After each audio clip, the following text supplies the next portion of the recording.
देखो, ये जो सवाल पूछ रहा है वो कह रहा है कि एक आपको सर्किल दिया हुआ है। आप समझिएगा पहले इसको। तो ये जो सर्किल दिया हुआ है तो ये बोल रहा है कि इसका सेंटर हमारा जो मतलब केंद्र है वो है। और जीवा तुम्हें कल ही पढ़ाया था कि जीवा किसे कहते हैं। तो ये भी आप जीवा लिख लीजिएगा। कितने का है ये? 6 सेंटीमीटर का है। और ये त्रिज्या है तो बाबू त्रिज्या का मतलब कि वृत्त के परिधि पर किसी एक बिंदु पर कट करेगा। अब इसका मतलब यह नहीं है कि तुम इस तरह बना दोगे तो ये जीवा हो जाएगा, नहीं। जीवा का मतलब होता है उसकी परिधि को कट करेगा। तो आप इसकी त्रिज्या बनाना है तो आप त्रिज्या ऐसे बना दीजिए। आई बात समझ में ना? तो ये तुम्हारा हो जाएगा 5 सेंटीमीटर। अब यहाँ से तुम लंब डाल रहे हो जीवा पर, ये हम लिख देंगे एम। तो अभी बोला हूँ कि चूंकि केंद्र से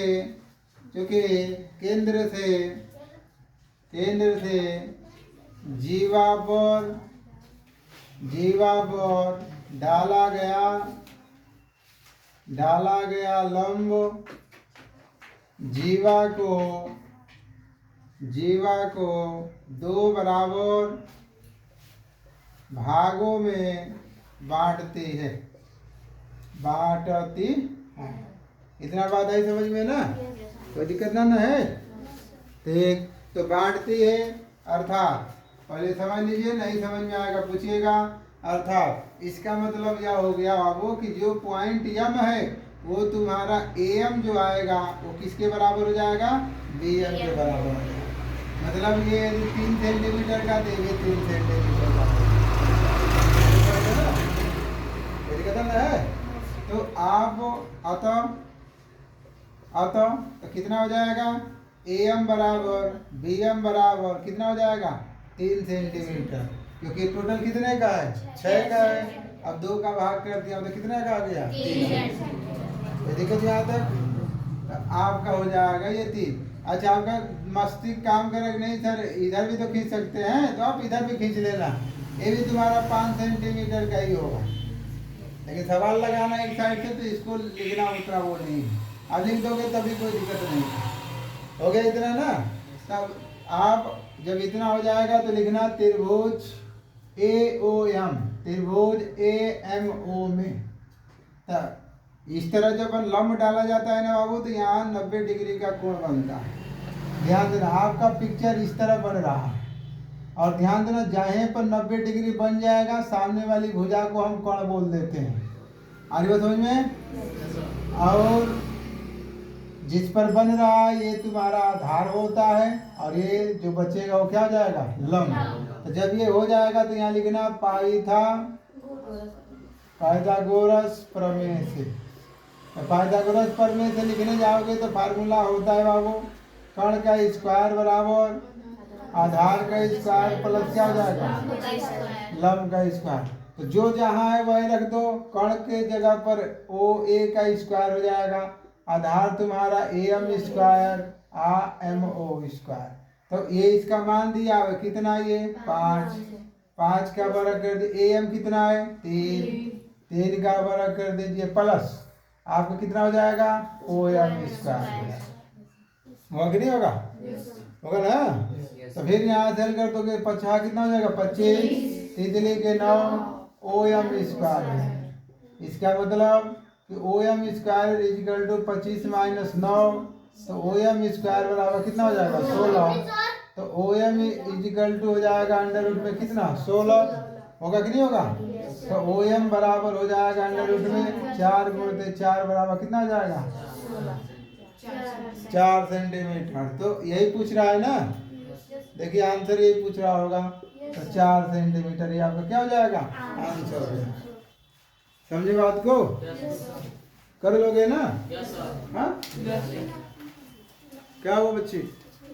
जैसे मान लीजिए एक और मैं थोड़ा सा हिंट दे रहा हूँ कि मान लो आपको एक सर्किल दे देगा। ये आपका सर्किल हो गया, आपका केंद्र O हो गया है और ये आपका जीवा दे दिया गया है बाबू AB। आगे समझ में ना? और इसको लिख दिया कि नहीं जो त्रिज्या है वो 13 सेंटीमीटर का है और ये जीवा की लंबाई 10 सेंटीमीटर का है। तो बोलेगा कि लंब की लंबाई बताइए, तो आप रचना में लिखिएगा कि हम केंद्र O से यहाँ पर क्या कर दिए हैं, लंब डाल दिया।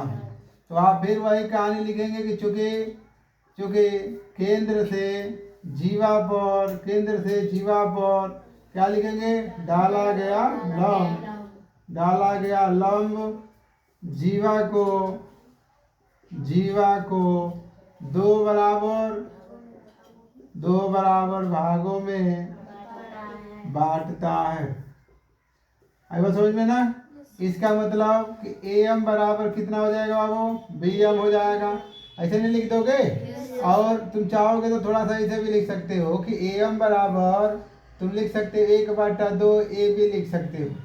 क्यों? क्योंकि इसका आधा ही तो कर रहे हो, आधा का मतलब सिर्फ 2 का भाग कर रहे हो। तो AM बराबर तुम्हारा हो जाएगा 1/2 गुणते 10, कट जाएगा तो 5। तो AM बराबर कितना हो जाएगा, 5 सेंटीमीटर हो जाएगा। जब इतना हो जाएगा तो आप आ जाएंगे त्रिभुज AMO में। तो फिर कौन सा प्रमेय लगाओगे,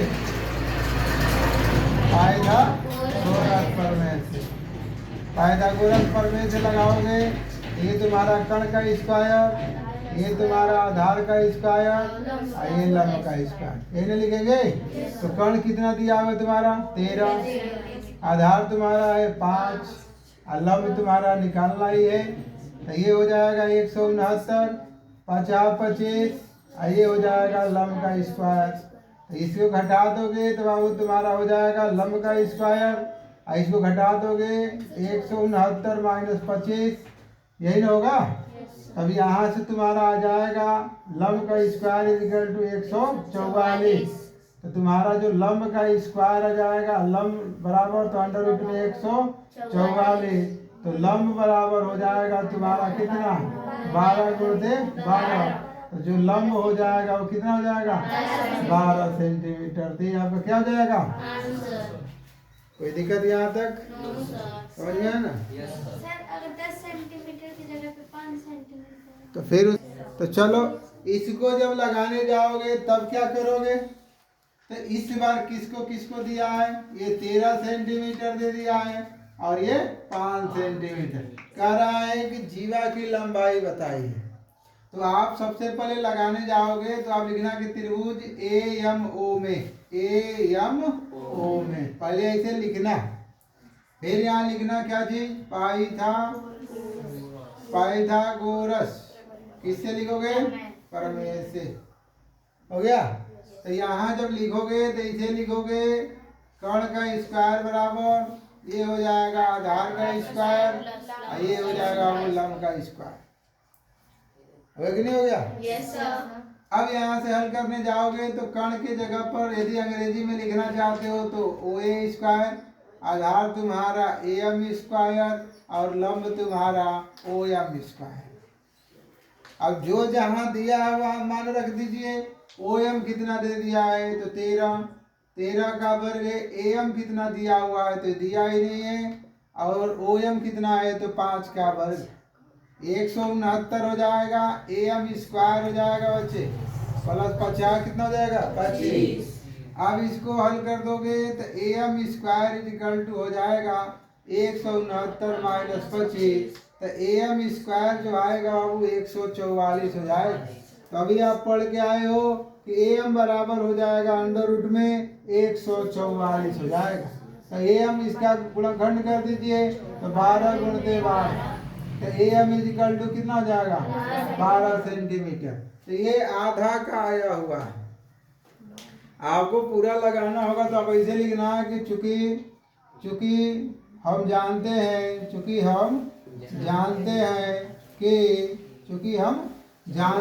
कि केंद्र से जीवा पर डाला गया लंब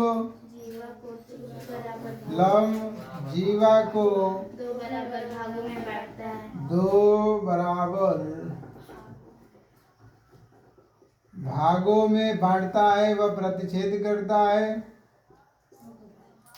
बांटता है।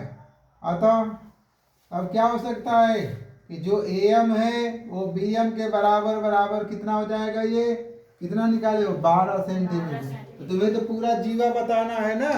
तो पूरा जीवा बताना है तो तुम देखो कि ए बी बराबर, ध्यान दो, ए बी बराबर ये पूरा लंबाई के लिए इन दोनों को हम ऐसे नहीं लिख सकते हैं A M plus B M. बताइए, दोनों को नहीं लिख सकते हैं, ये वाला दूरी और ये वाला दूरी दोनों को जोड़ेंगे तभी ना पूरा आएगा। और यहाँ पे देखो ये दोनों दूरी आपस में क्या है, बराबर है। तो जब बराबर है तो ए एम बराबर, सॉरी यहाँ ए बी हो जाएगा, ये ए बी हो जाएगा। तो ए बी बराबर तुम किसी एक को बराबर कर दो, A B plus A B, क्यों? क्योंकि दोनों की दूरी आपस में बराबर।